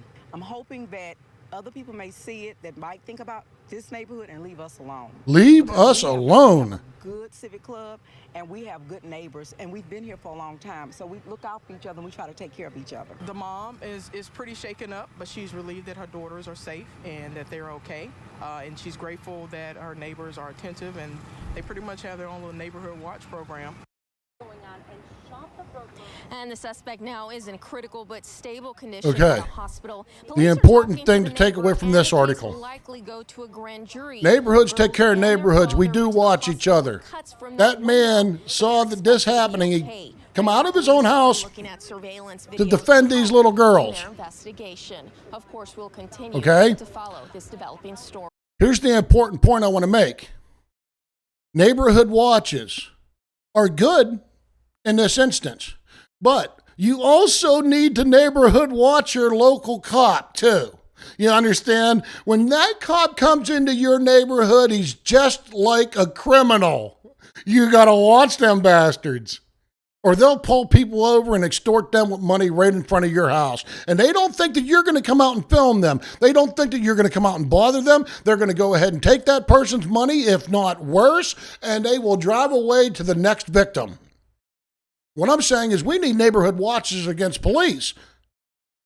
Right? Okay. Now, poor dirt farmer, thank you very much. You said, Matt, you are good at this. Thanks again. Heart, heart, heart, and smiley shades.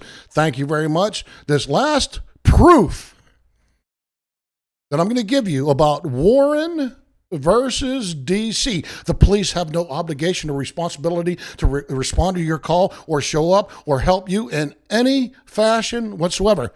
This goes right down your alley, poor dirt farmer. You're going to like this one. Police could not have possibly been where this happened. Is ABC Action News. Now at 11, bloodied and bruised. A father catching a teen he says was in the act of sexually assaulting his son. I got him in a bloody puddle for you right now, officer. That father faced with an unimaginable situation. Good evening, everyone. I'm Jameson Euler. And I'm Wendy Ryan. Social media tonight buzzing about a dad taking justice into his own hands to protect his 11-year-old son. Alex Hobson joins us live in the newsroom with more. Alex? Well, at this very hour, take a look. The story has been shared more than 1,000 times on our Facebook page, with folks speaking out overwhelmingly in support of the father who took matters into his own hands when he caught the alleged abuser he trusted as his son's babysitter. A beaten and bruised Raymond Frolander stood before a judge and didn't say a word during his first appearance in court. Daytona Beach police arresting Frolander for sexually assaulting an 11-year-old boy. His face severely bruised after the boy's father caught him in the act and then beat him unconscious. This phone call to 911 after. I just walked in and found a grown man molesting, and I got him in a bloody puddle for you right now, officer. Okay, sir. You discover that he has been sexually abusing him in your house. And where were you? Police found Frolander motionless on the floor of the apartment where the sexual battery occurred. First responders had to take him to the hospital to be checked out.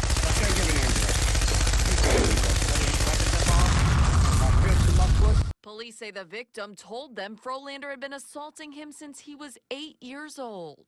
You think to yourself, here's a young man whose innocence was taken away from him. You know, 8 to 11-year-olds should be outside riding their bike and playing sports and playing video games. Frolander did not receive a bond and will stay in jail for the time being. Investigators are making sure he has not victimized any other children. All right, let's see what.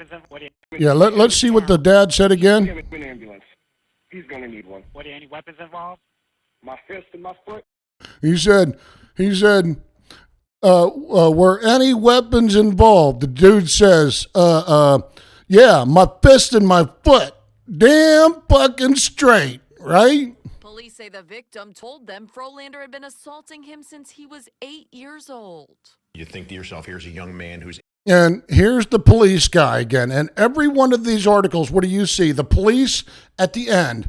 And they didn't do a fucking thing beforehand. Not one damn thing that they do. Not in their programs for this. Not in their legal courts did they prevent this. Not in any of their judicial system did they prevent this. They say that they're going to protect us, our children. That's why they have CYS and stuff like that. They're going to protect our children. They're going to protect our women. They're going to protect everything. They're going to protect the environment. They're going to protect this. But you know what? They never do. They never will. They're incapable, nor are they obligated to. So, whenever you get your hands on one of these kind of mother, innocent, you do this. From, 8 to 11-year-olds should be outside riding their bike and playing sports and playing video games. Frolander did not receive a bond and will stay in jail for the time being. Investigators are making sure he has not victimized any other children. And get this, police said Frolander admitted he had sexual relationship with the victim, reportedly saying, "I'm guilty," at the end of his interview with police. As for the father, he's not facing any criminal charges. Okay. Now, Port Dirt Farmer, you do a lot of these cases. Okay. Do you think that you're capable of doing this kind of damage to a police officer that molests? Can a father take out his anger on a police officer, a CYS, or a judge, or a government employee, or a mayor, or can we beat the fuck out of somebody like this in that realm? No, they get their hands slapped. They're let go. Well, you know what? It's about time that we stand up. Government ain't there to help you. Warren versus DC. Let me close that and we'll go back to here. Okay, I'm not going to read the rest of it because you got the picture, right? I mean, it's kind of lengthy, but they go through a whole bunch of other case law that told them that the police are useless in your life. Okay. Now, I read a book. Well, actually, I audio read a book by a man named Lysander Spooner. Does anybody know who Lysander Spooner is? I think it's Lysander. Lysander Spooner. Yes, that's right, High Pockets.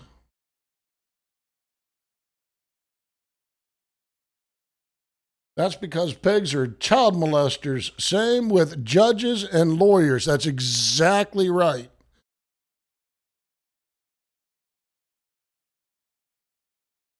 Okay, Lysander Spooner. He wrote a book. I forget the name. The Constitution. Okay. I forget the name of the book. But Lysander Spooner, I'm going to kind of quote, I hope, or paraphrase one of his quotes. He says that a highwayman, when you're walking down the street and you encounter a highwayman, he will root through your pockets and take everything that he can and run away. A government highwayman will run up to you, root through your pockets, take everything that you have, and walk along the road with you. They will mock you. They will make fun of you.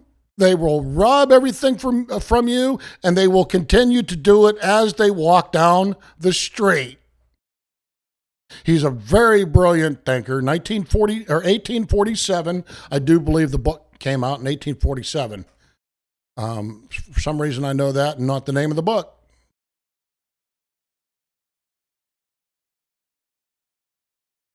But that's my whole point for today's show. I've been trying to think of a way to put together Warren versus DC, that police have no obligation to respond to your call. I hope I did it coherently.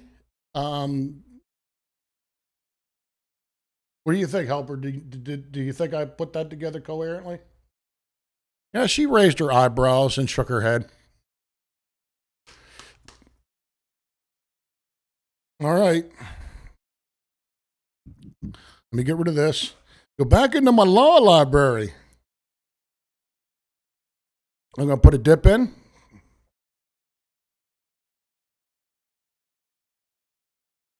Copenhagen, anybody? Anybody want any Copenhagen? No? You don't want any Copenhagen?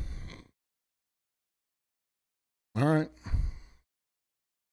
Vaughn, Live Tech, how are you doing?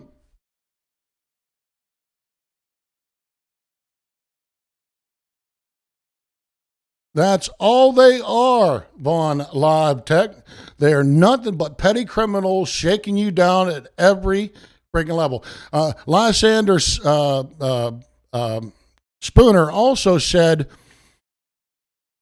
that police, whenever the government adopts a police department, what the government is telling you is that the police department is an insurance policy.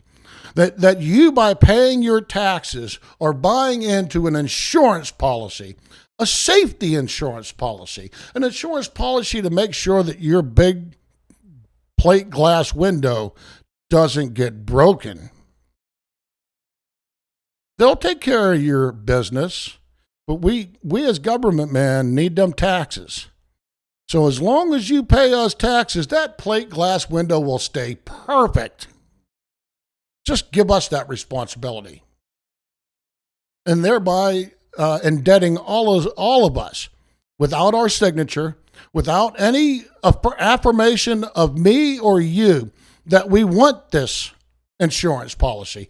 I didn't sign up. I didn't sign my name for the police to ensure the welfare of the community. But they're guaranteeing it, and all we have to do is give them a little bit of money on the side.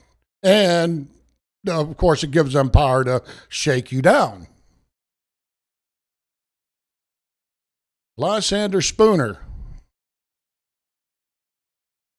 All right. See all this case law?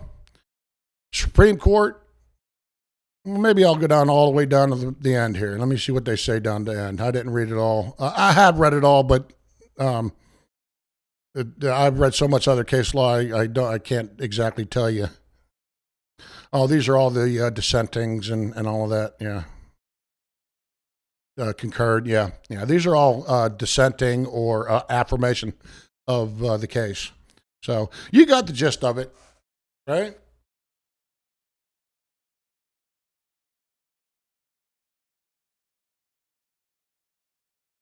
Yeah. Thanks, High Pockets. Appreciate it, man. All right, let me go down the list of the people that are here. Thank you all for coming down in the Semper's Bunkhole, 300 feet deep, safe and secure from any doomsday, including human-made doomsdays or human-caused. Lion One, how are you doing? Thank you. You always stick in there with me, Lion One. High Pockets, you know what I'm going to do for you? I'm going to make you a mod. I don't think I want to make that Vaughn Live Tech guy a mod. He seems like a scrupulous character to me. I don't know. Well, maybe I should try him out for a little bit. Okay, Racing Randy. Thin Blue Line Slayer. Thank you for coming into Semper's Bunkhole. I said hi. Nova Guy. Yeah, I love Nova Guy. Poor Dirt Farmer. Thank you very much, brother, for finally catching me live. Let's see, Racing Randy. Yes, HPR News. And I do believe North Carolina Street News was in here earlier. Anybody else? Yeah, Dillo. Dillo was in here. Yeah, yep. Okay. If I missed anybody, just let me know and I'll give you a thank you very much. Okay, I'm going to end the show with this like I always do, and I'm going to go. Ta-da!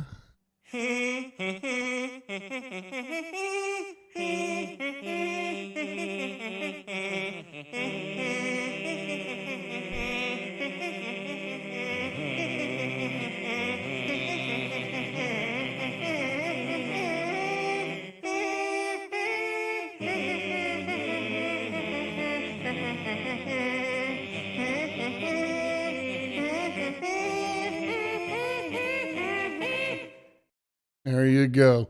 Thank you very much. Appreciate y'all coming down to Semper's Bunkhole. Let's head over to the living room, and I'll get out of here.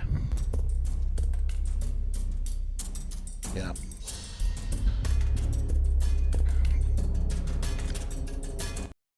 All right. I don't know how long I've been going. Probably a couple hours. But all right, thanks again for everybody for coming into Semper's Bunkhole, 300 feet deep. Don't ever crack your hatch for the police. Don't ever crack your hatch for the police.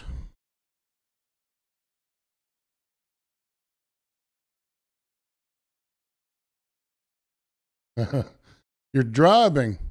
So, gee, that really makes me feel good, poor dirt farmer. You're only watching me because you're driving.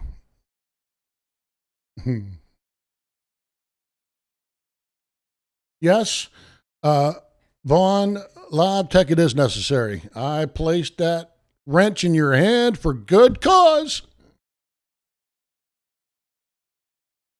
And if you mean my education for today, I thank you very much, sir. It is necessary. I do it not for clicks or fame or any of that. I do it because I believe in the Constitution, and I believe the Constitution solves all ills. Limited government intrusion. The citizens have the rights. We are the ones that are the employers. We are the ones that pay them. We should be able to hold them accountable in every way possible. Civics 101, hold your public officials accountable. When did that ever go out of vogue?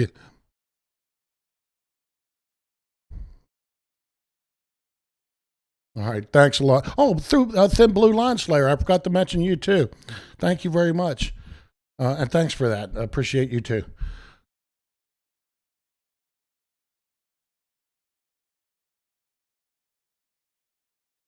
Yes. Y'all showed up at the Koi. The Koi Pond, right, where the Bakelite Boys performed live. And I kind of threw myself in the middle there.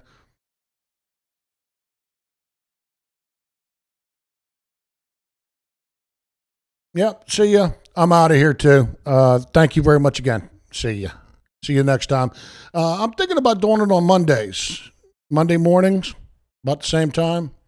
Sounds good to me. My show, not every Monday, but, whenever I can. Whenever I have new things. See ya. Love you all. Bye.